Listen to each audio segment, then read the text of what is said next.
Hi,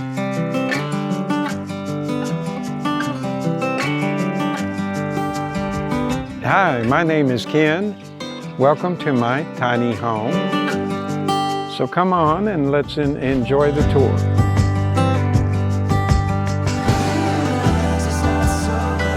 Essentially 8-foot increments created intersecting roofs, out of sight, out of mind, out of the way.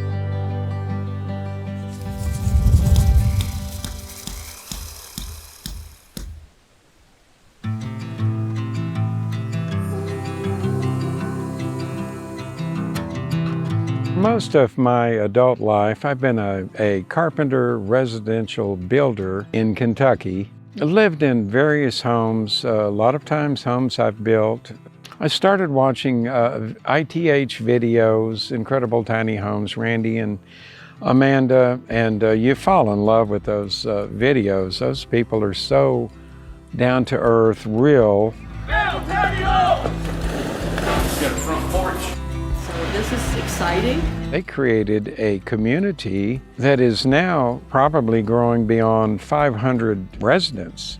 This all became very interesting to me. My wife and I traveled here on several occasions, probably 3 or 4 years ago, looked at the facilities, looked at some of the homes. We were initially going to do this as a B&B. We had spent many years traveling from Kentucky to East Tennessee, Gatlinburg, and these were all very appealing to us. We'd do vacations, our kids would come. It was just a wonderful time, place. Foothills of the Smoky Mountains. I mean, it just all added up. Life moves forward. My wife passed with a cancer victim, and we had I had already purchased this home. We were going to do a B&B and come down here and stay a couple of weeks and do the Gatlinburg Pigeon Forge thing. So I proceeded on with this with her blessing.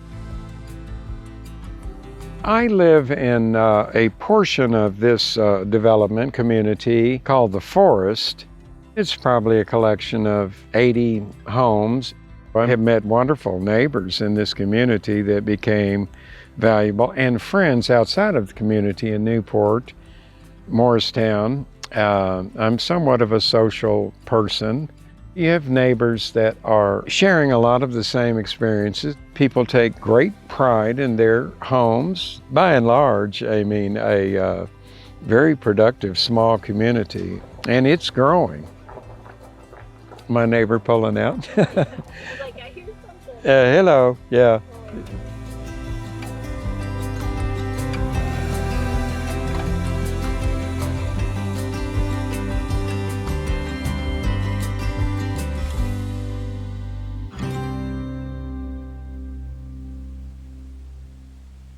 My first location was an 8x24 Randy Jones original, constructed of steel panels, which I proceeded to cover. I chose to do a wainscoting, a cedar shingle shake, and then stuccoed above.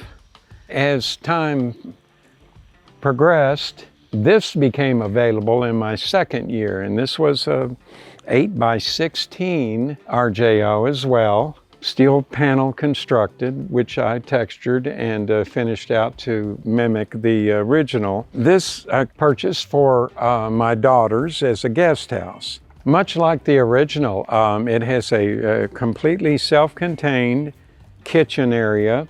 It also has a bathroom and a living area, bedroom. I can sleep there if I choose, and when I have company, they can visit there as well. And it could be freestanding, but I chose to go on and connect intersecting roofs and created a breezeway for the intersection. The actual challenge is the fascia board, the gutter that you see, those units need to connect at the gutter. You have a connection at the floor, which is either up or down. You can't really control that. And of course, your ridge up there, the peak of the roof, is separate. But in most cases, if you get very close, that's acceptable.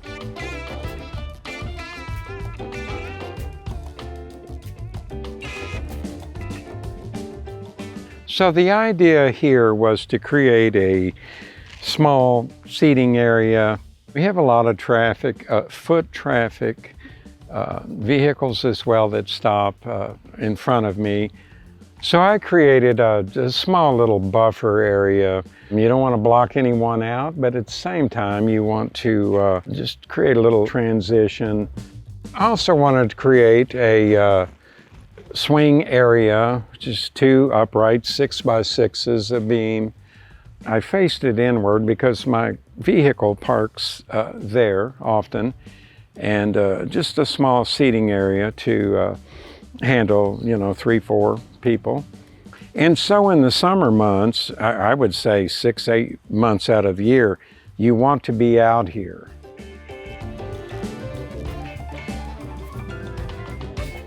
So as we enter the home, I come in through a patio deck area that I originally built, only 8 foot, and essentially a rear entry into the main home. Created a little storage, put on a covering, a 10-12 roof pitch to mimic the original. Initially, I just traveled out 8 feet from the home. 4 or 5 months later, I said, you know what, I need more. And so I bumped out an additional 8 feet, then created the second area of the patio deck. You're only talking about 30 feet of living space, which allowed me to bump out a little side patio and a storage building and still be within my 50-foot limit of lot size.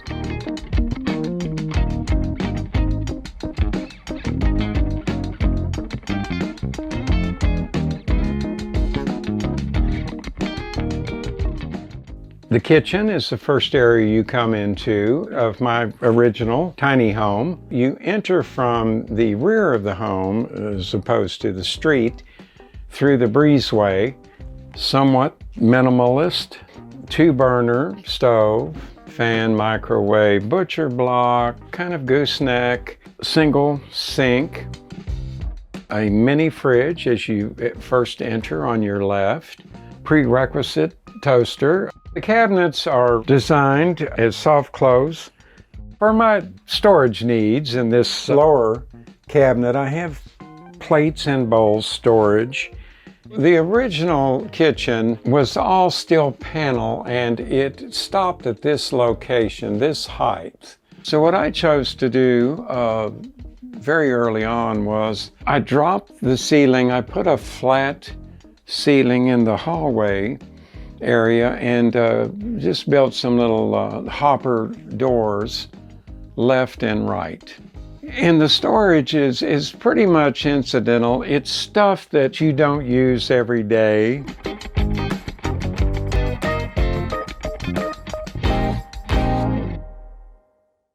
I'm standing in my tiny bathroom. It is 3 foot by, I would say, 8 foot, 7.5 foot. 2 fixtures, obviously, commode. I have a 32-inch shower. No sink. I take several steps out and wash there at the kitchen sink. I've created some shelving above the commode like anyone would do. The shower is 32-inch. I have no problem. It meets my needs. It's not an issue. It allows for 3 foot of hallway between the kitchen and the bathroom.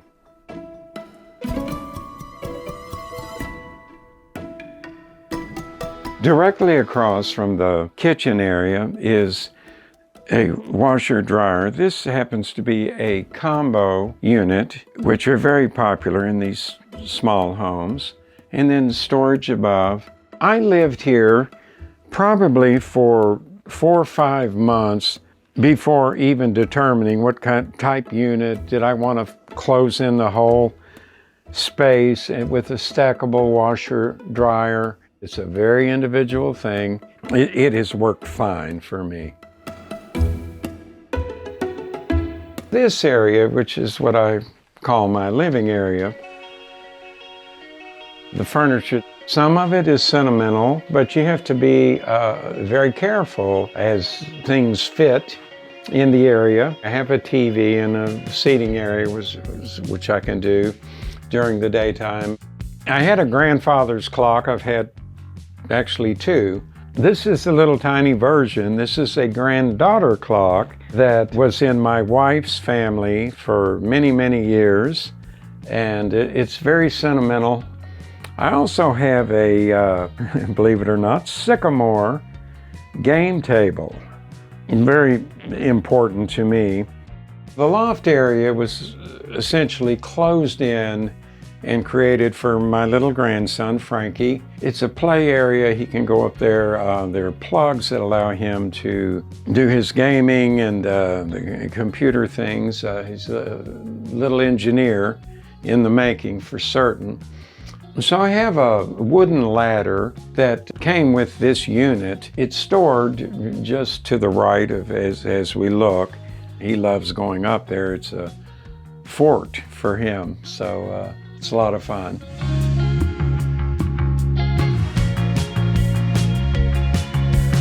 Now as we transition into the last 8 foot of a 24-foot home, we get to the sleeping area. In this case, a Murphy bed, it makes total sense to me. I'm very partial to these from childhood years. It's put up in the daytime. It is out of the way. This was a bed cover that we had on our bed, a winter covering. It was very important to me, just memories. And so I just covered the front of it with that.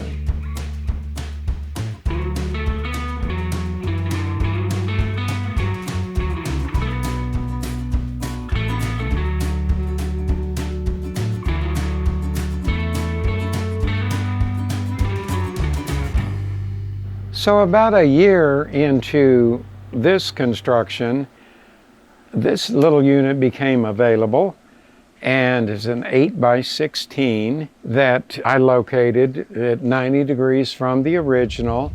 And you have to create a transition. This is probably 6 foot of additional space to allow you to tie in your roofs and your fascia, and then of course your floor elevation. It allowed me to transition into this 8x16, what I call a guest home, for my kids or neighbors. I've had friends, neighbors, have all stayed here. Probably 6 or 8 different folks have stayed here.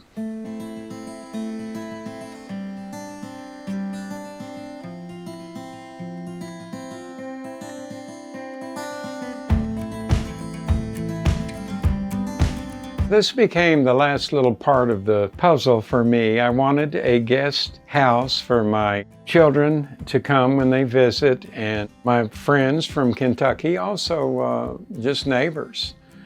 When their kids come to visit, or friends, been several that have stayed here as well. This is an 8x16 RJO with a gabled roof. It has a nice storage loft. The layout for this is, it's 16 foot of depth as we're looking. The first 8 foot is a full-blown operational kitchen, bathroom with a 32-inch shower, commode. And as you travel back to this location, have a small TV and a sitting area. We can accommodate them in a guest area like this. This does part of it. The couch out in the summer months, the couch out there becomes a queen-size bed, so we can accommodate 5, 6 people, family, but also friends and neighbors also.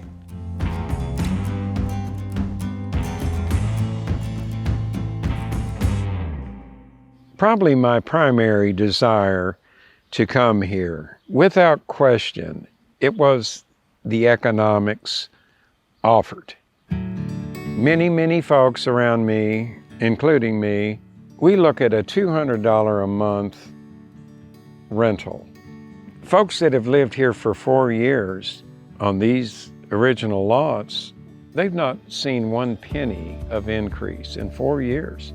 Other lots across the road in the mountain, they're offered at $300 a month. You can't even travel to other parts of Tennessee and realize that cost savings. People my age, we don't generate the income that we once did in our younger lives. With my Social Security, I can do this. Regardless of whether we buy a tiny home or not, we're still downsizing. We're getting rid of our furniture. We're giving it to the kids, unloading, dumping on the kids, getting rid of stuff. So this makes total sense to me that you've already got a mindset of downsizing, and when economics comes into play, all the boxes get checked. Very valuable to me to be able to live in a community and meet my financial needs the way I'm able to in this location.